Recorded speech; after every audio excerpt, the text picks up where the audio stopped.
नमस्ते, मेरा नाम प्रिंस शर्मा है और आप देख रहे हैं द नॉलेज।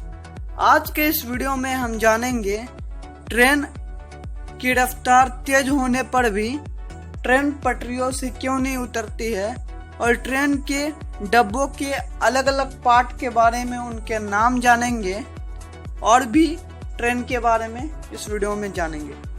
तो चलिए ज़्यादा टाइम वेस्ट ना करते हुए इस वीडियो को स्टार्ट करते हैं। पूरी दुनिया में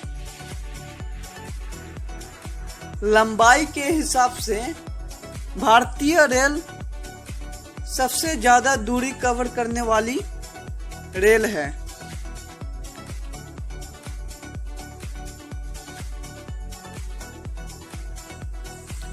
भारत के सामने अगर रेल की बात करें तो चाइना की कोई औकात नहीं है, चाहे वह चाइना बुलेट ट्रेन चलाता हो। लेकिन जितने ट्रैक्स और ट्रैक्स की जितनी लंबाई है हमारे देश में, चाइना में उतनी ट्रैक्स की लंबाई नहीं है।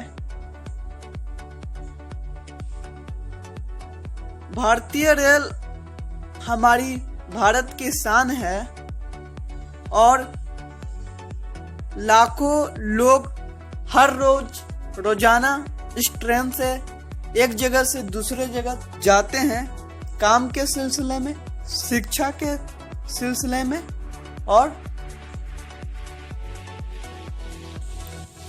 किसी जरूरी काम से। हालांकि लॉकडाउन में ट्रेन उतनी नहीं चल रही है, लेकिन पहले लाखों लोग रोजाना ट्रेन से सफर करते थे।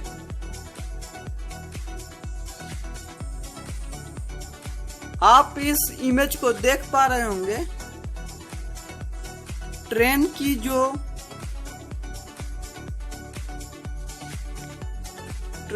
जो चक्के हैं आप देख पा रहे होंगे, ये अंदर की तरफ थोड़ी सी निकली हुई है। अगर ये ट्रेन के जो चक्के हैं, अगर ये बाहर से ना निकले हुए होते और ये जो चक्के हैं बिल्कुल बराबर होते हैं, तो क्या ट्रेन पटरी पे टिक पाती? जरा आप कॉमन सेंस लगाकर भी सोच सकते हैं। ये जो ट्रेन की पटरियां अंदर से बाहर की तरफ निकली रहती हैं, वह ट्रेन को सपोर्ट देती हैं, अदरवाइज ट्रेन पटरी पे चल ही नहीं पाती। तो यह बहुत ही इम्पोर्टेंट है और ये दोनों साइड से ये अंदर की तरफ होती हैं, ठीक है।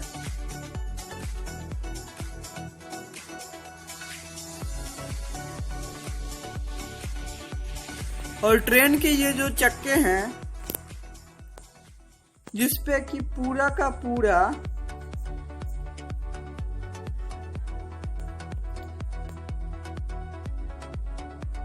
ट्रेन के ये जो चक्के हैं जिसपे कि पूरा का पूरा आपका कोच जो है टिका रहता है,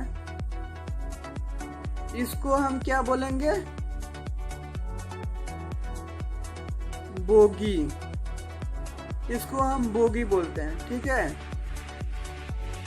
और मैक्सिमम लोगों को नहीं पता है कि इस चक्के को बोगी बोलते हैं। तो बोगी किसको समझ लेते हैं? इसको ऊपर जो आपको जो ये दिख रहा है, जिसके ऊपर पूरी ट्रेन है, तो ये पूरी जो ये डब्बे हैं किसके ऊपर हैं? बोगी के ऊपर। और हम लोग क्या कहते हैं कि कौन से बोगी में बैठे हो? अरे बोगी में कैसे बैठोगे? चक्के के नीचे आना है क्या? और जो बोगी के ऊपर वाला जो ये पार्ट है, जिसपे बोगी के ऊपर जो डब्बा रखा है, उस डब्बे को क्या बोलते हैं? कोच या कार। इस डब्बे को कोच या कार बोलते हैं। और लोग क्या समझते हैं कि लोग पूछते हैं, हाँ जी मिश्रा जी कौन से बोगी में बैठे हैं? अरे बोगी में बुड़बक बैठोगे तो चल जाओगे पटरी के नीचे और तुम्हारा वहीं पे चूरन बन जाएगा चक्के से, समझे कि नहीं? तो हमेशा बोलना है कि सर कौन से कोच में बैठे हैं मिश्रा जी, कौन से कार में बैठे हुए हैं? आपको तो ऐसे पता ही होगा कि पेंट्री कार होता है ट्रेन में जिसमें खाना बनता है। जब उसको पेंट्री कार बोलते हैं उसको काहे नहीं पेंट्री बोगी बोलते हैं? कॉमन सेंस का बात है, सोच के देखिए। तो आई होप आपको समझ में आ गया होगा कि कोच किसको बोलते हैं और बोगी किसको बोलते हैं। ठीक है, चलिए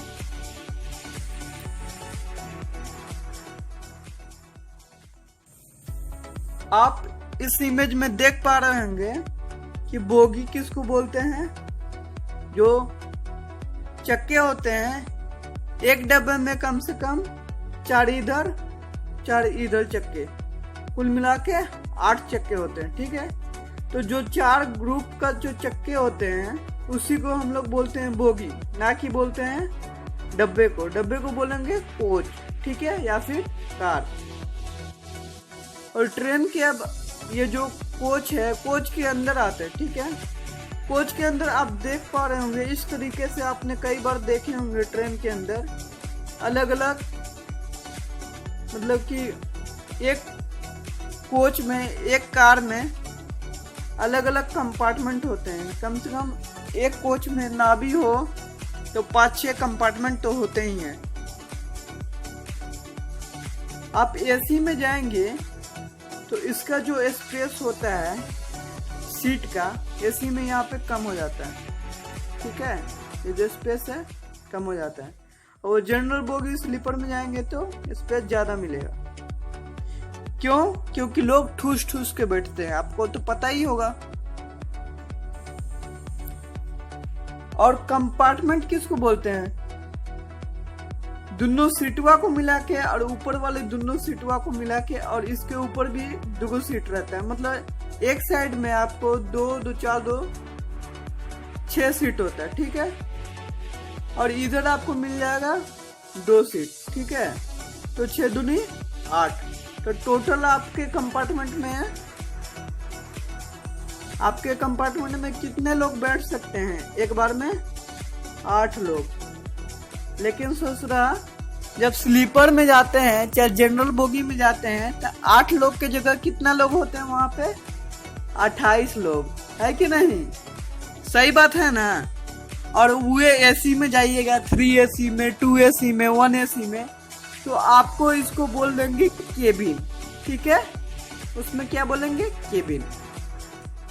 और लॉन तो आप जानते ही हैं, जो गैलरी होता है जहाँ पर लड़का लोग खूब घूमता है, खेलता है, हंसता है बच्चा लोग, कि मम्मी टहला दो तो नहीं, बैठे बैठे दाढ़ दुखा गया है, तो आप कहाँ पे टहलते हैं? उस गैलरी को क्या बोलेंगे आप?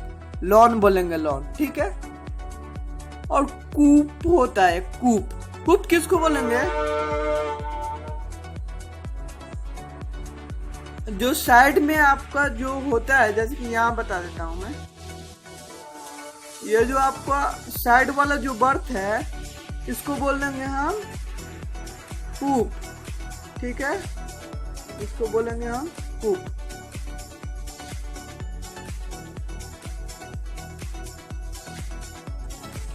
बहुत लोगों को कंफ्यूजन होता है कि ससुरा जो ट्रेन का इंजन है साला बंद क्यों नहीं होता है, ड्राइवरवा बंद क्यों नहीं करता है?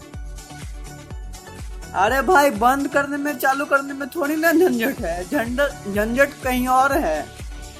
बने रहिए, वीडियो में बताते हैं आपको।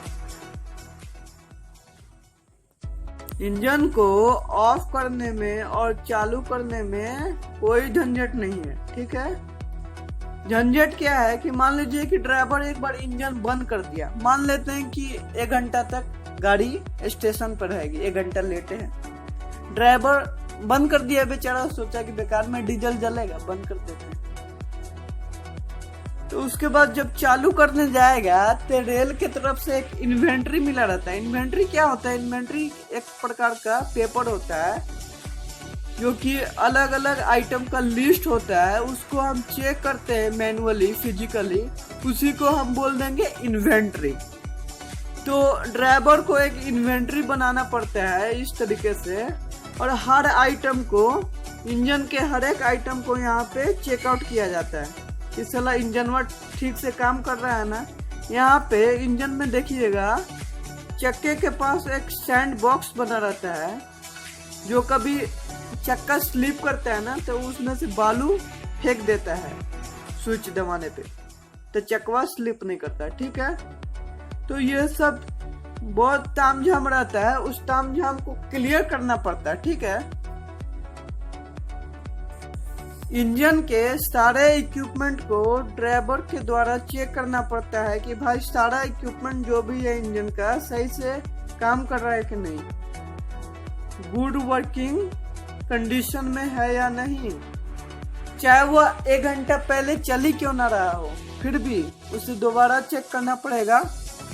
ये रेलवे द्वारा निर्धारित किया गया है, इसलिए ड्राइवर कितना भी लेट हो जाए वो ट्रेन का इंजन नहीं बंद करता है, क्योंकि फिर से उसे सारे चीज को ओके करने के लिए आधे घंटे कम से कम लग जाते हैं, इसलिए वो ट्रेन चालू ही रहता है। सो फ्रेंड्स, आई होप आप इस वीडियो को समझ गए होंगे, तो वीडियो को लाइक कर दीजिए, चैनल पे नए हैं तो चैनल को सब्सक्राइब कर दीजिए, और जितने भी आपके फ्रेंड्स हैं और फैमिली मेंबर है उन तक इस वीडियो को पूरा फैला दीजिए, शेयर कीजिए, क्योंकि नॉलेज तो शेयर करना ही चाहिए। मैं प्रिंस शर्मा फिर मिलूंगा एक नई वीडियो के साथ, तब तक के लिए जय हिंद।